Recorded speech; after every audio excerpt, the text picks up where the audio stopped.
why the spiritual process has become what it is.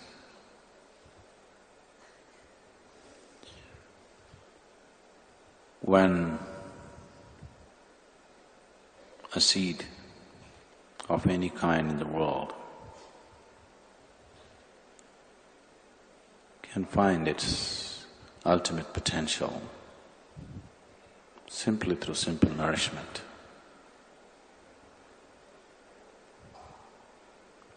a mango tree, if it finds soil and nourishment, it will find its sweetness.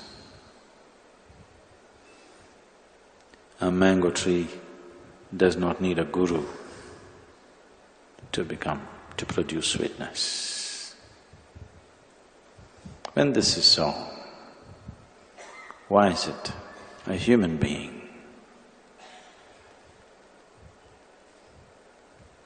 at least for the life that you know generally in this planet, a human being who seems to be of the highest potential of all life on this planet, why is it that by himself he's not able to get to his ultimate nature? What is this trap? What is the nature of this trap?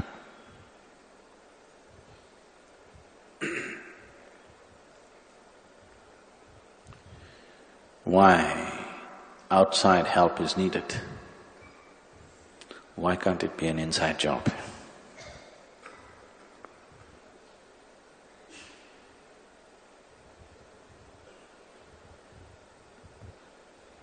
It is just like if you were trapped in a prison, if you were imprisoned, the very nature of the prison is such. The prison is made in such a way that it does not provide tools to break through.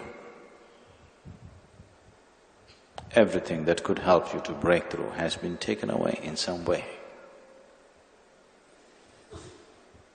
If it has to be an inside job, then all the prisoners, or at least a substantial number of prisoners, should get together and push the gates or the walls or whatever. But if an individual prisoner makes an attempt to get out by himself, all by himself, the chances of him getting out of the prison are quite remote. Most prisoners who have been sentenced to life, though that's not the place they want to stay, much longing is there to get out, never make it, because they don't have outside help. But if you can organize all the prisoners together and force your way out, you could do it.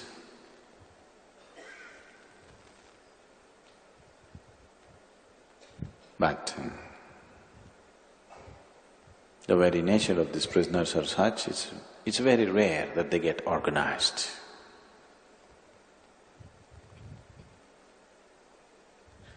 Whether it's in the prison or it's in an ashram, all of them getting organized like one organism and functioning like that is rare. We're doing quite well, but still, it is not a one organism. It has many limbs which tend to move in different directions. So outside help becomes inevitable. And somebody who is not in the same limitations, somebody who is not imprisoned within himself, somebody who is not contained by the physical cage, which is the body.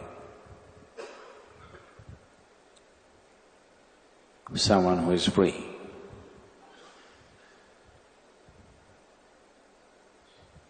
That kind of help becomes inevitable and necessary.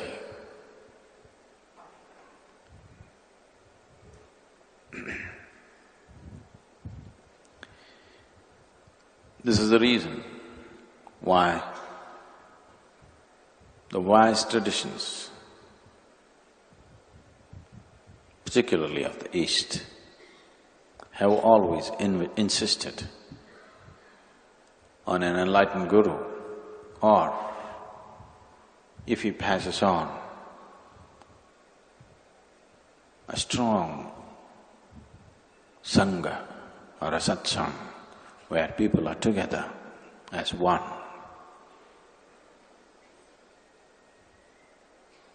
Every realized being, before he left, he always tried to organize his people into one group. Those who did not do it, the moment they left, the very spiritual process lost its relevance. When the master was there, it worked. The moment he is gone, the very spiritual process becomes irrelevant because they did not organize a strong organism of people. Gautama strived very hard to establish the sangha. Jesus spoke a little. Very small sangha he had, only 12. In that one is a spy. Only 11, not even a dozen. So, try to organize those 11 people into a strong organism. When the Guru is alive, the Sangha is not so important. But when he is alive, the necessary organization, if it is not done, after he is gone, it is impossible to put people together.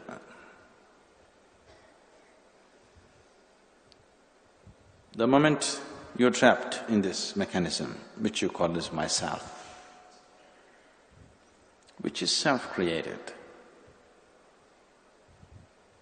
because who you are right now is just a memory of the past. Everything that you are right now is just a memory. Both memory and imagination have no existential relevance. They're not true.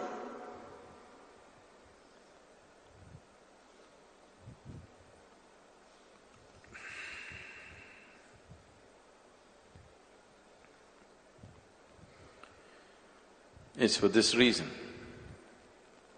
that for ages they went on insisting that everything that you are experiencing right now, your very life and your very existence as an individual is a dream, it's Maya, it's an illusion.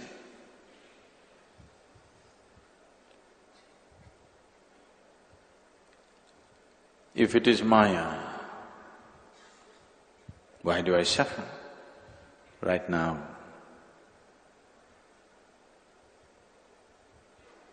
My body is aching. Is that Maya?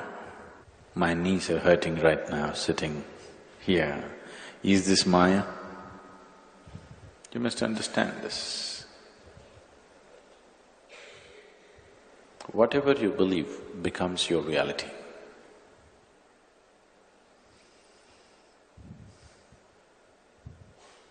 You walked into the forest, they're not letting you go there these days. Because yesterday night you must have heard the elephants were close by. They're wanting to come to the ashram. From 2 a.m. to 5 a.m. they were trying to get into the ashram and our people were bursting crackers. You heard that? You didn't hear? You didn't hear the crackers at least? No? You really sleep well. So, if you walk into the forest,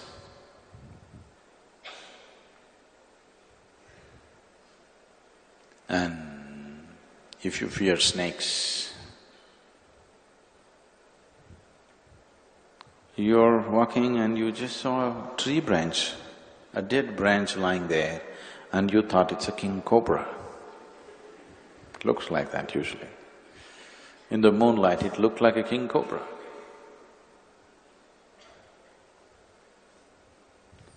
And someone behind you sighed. Some people are always sighing, and you thought the snake is hissing too. The moment you thought it's a snake, your whole body reacted to that. You start sweating, you start getting paralyzed, fearful. Everything that needs to happen with a snake happened. Just because you believed it is so. There is no such thing there. It doesn't matter, but you believe it is so that's the way it works for you. Let's say you're walking in the forest, really there is a king cobra with his hood raised, standing up 6 feet tall. You know, king cobra can stand up to 6.5 to 7 feet tall, looking at you as dinner. But you don't know. It's too dark, you cannot see it. Everything is just fine with you. It's like picnic, isn't it? Because you believe it's safe.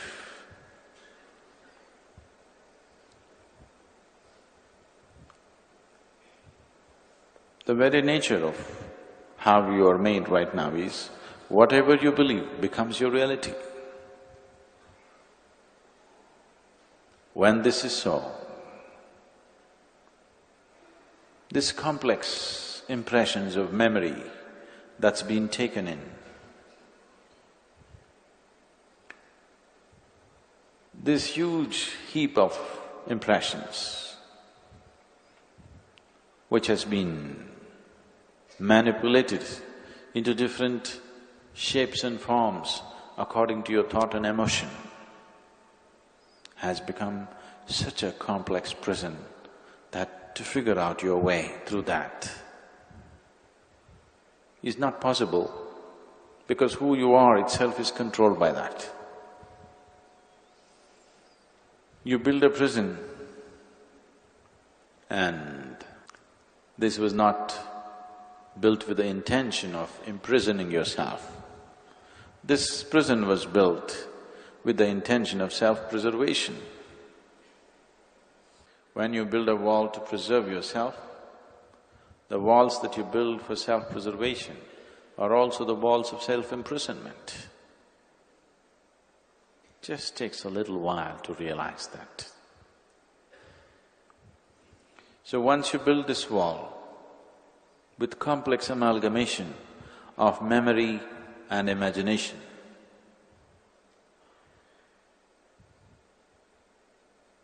and emotion involved. Now, your very software is such, it is not geared to cross this wall. You must understand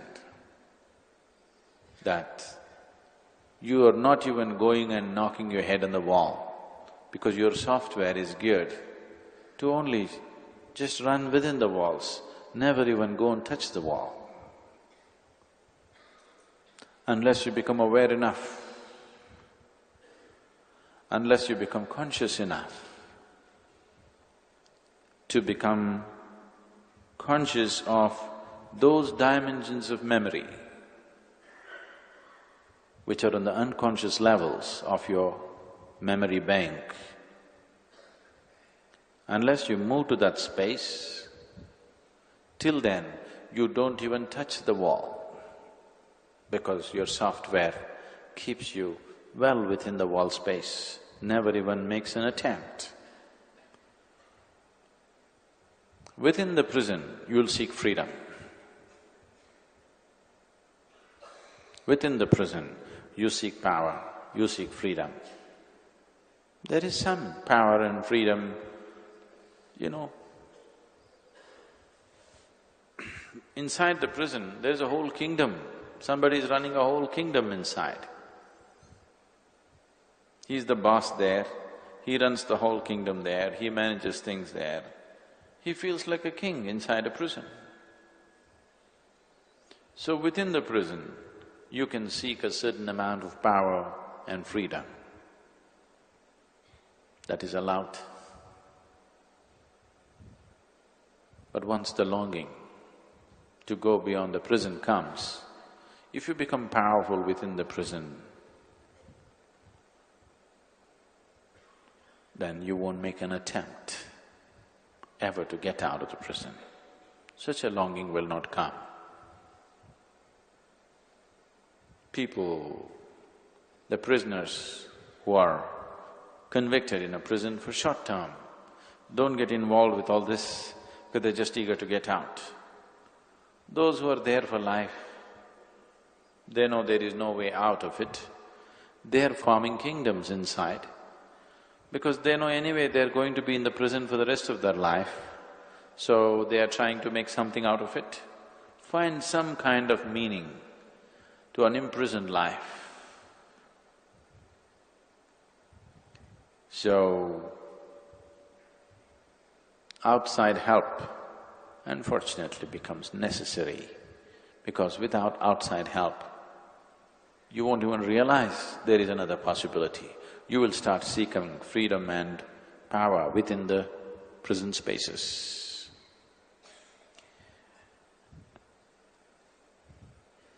And generally, most prisons in the world are very orderly. They're kept well. Everybody gets up on time, goes to bed on time, eats on time, everything happens on time. It's a very orderly arrangement. Because for people who manage the prison, this order is the safety. If there is a disorderly movement, they can't figure out what's happening there. But a prison which is very orderly is very hard to escape from. So if you get very organized within yourself, if you get very organized within yourself, you will see that prison becomes very hard to break. People who are very organized and controlled, you will see they will come to all kinds of programs, but nothing is happening. I'm very disciplined, I'm perfect, but all kinds of insane people are going crazy, but nothing is happening to me is always the question, because a very orderly prison is always a secure prison. The more secure a prison is, the further away from freedom you are. It needs a little chaos, but if chaos goes beyond a point, then it becomes unmanageable. When things are chaotic, easier to break through the walls. So to maintain a balance of a certain order and a certain level of chaos is lots of complex management.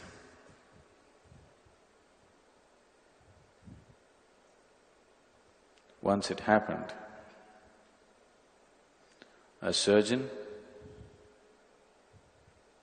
a field marshal or a general and a politician met in the coffee shop of a golf club. All of them retired. So the surgeon doesn't have his scalpel,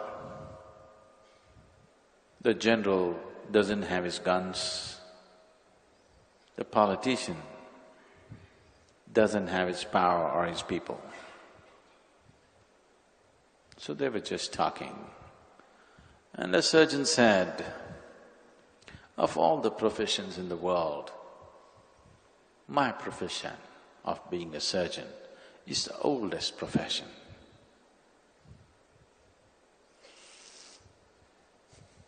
The other two asked, how so? So he said, you know, before this Adam and Eve, it was just Adam. And Adam's one rib was taken out, from that rib, Eve was made. Who else but a great surgeon can do that? So, it is the oldest profession. The general said, no, you're missing a point. Before even Adam came, do you remember it says that there was chaos and order was brought. Who else but a good soldier can bring order to such a situation? Soldier's job was the first thing in this creation. The politician chuckled and said, all that is fine, but who created the chaos?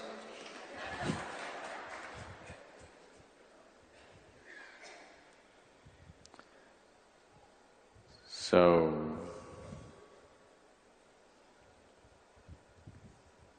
managing chaos, just enough so that your system doesn't get too orderly and the prison doesn't become too strong that it can't be broken, it can only be done by somebody who is not in the prison. One who is in the prison cannot do that. If he creates chaos, he will create totally destructive chaos. Only somebody who is not sentenced can create such a thing. It's because of this, traditions always insisted on a live guru, and where the situations were conducive, these gurus demanded total surrender. Where it was not, they talked elaborate philosophies. Krishna very unabashedly said, you have to surrender to me, there is no other way. He never feared. It never occurred to him that somebody may think he seems to be too egoistic. Saying that, I'm everything, you must surrender to me, is a very dangerous statement in today's world. But he never felt like that. He lived in a situation where he could simply say, I'm everything, you must surrender to me, there is no other way.